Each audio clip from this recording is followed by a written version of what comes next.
আসসালামু আলাইকুম। কেমন আছেন সবাই? আমার একটি মিনি ব্লগে আপনাদেরকে স্বাগত। তো আজকে গিয়েছিলাম ৳১০০ র জিনিস কিনতে। ৳১০০ র জিনিস কিনতে গিয়ে ৳২,০০০ খরচ করে আসলাম। আসলে মেয়েরা মনে হয় এমনই। একটা কিছু কিনতে গেলে আরো সাথে ৪-৫ টা জিনিস না কিনলে তাদের হয় না। তো কে আমার মতো এমন করেন অবশ্যই কমেন্ট করে জানাবেন। আর এই জিনিসগুলো দেখে আমার খুব ভালো লাগছিল। আমার যেহেতু আছে তারপরেও আমার দেখে খুব ভালো লাগছিল তাই কিনে নিয়ে আসলাম। একটা স্প্যাচুলা এনেছি আর একটা কাঠি এনেছি কাঠের। আর একটা বক্স এনেছিলাম।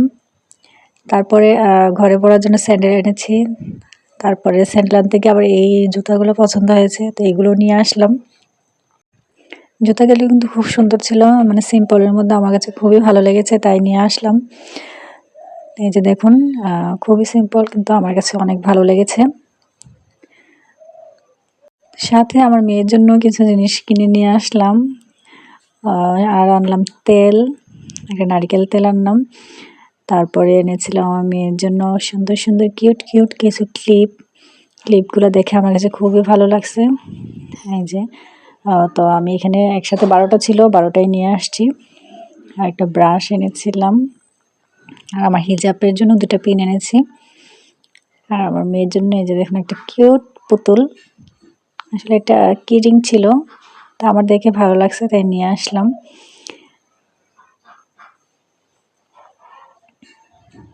তারপর এখানে এনেছি কিছু গজ কাপড়, এগুলো দিয়ে আমার মেয়ের জন্য জামা বানিয়ে দিব। আর সাথে একটা এই যে ছাতাটা দেখছেন এটা কিন্তু এখন আনিনি, এটা আমার অনেক আগের ছাতা। সাথে নিয়ে গিয়েছিলাম। এটা আমি ইন্ডিয়া থেকে এনেছি।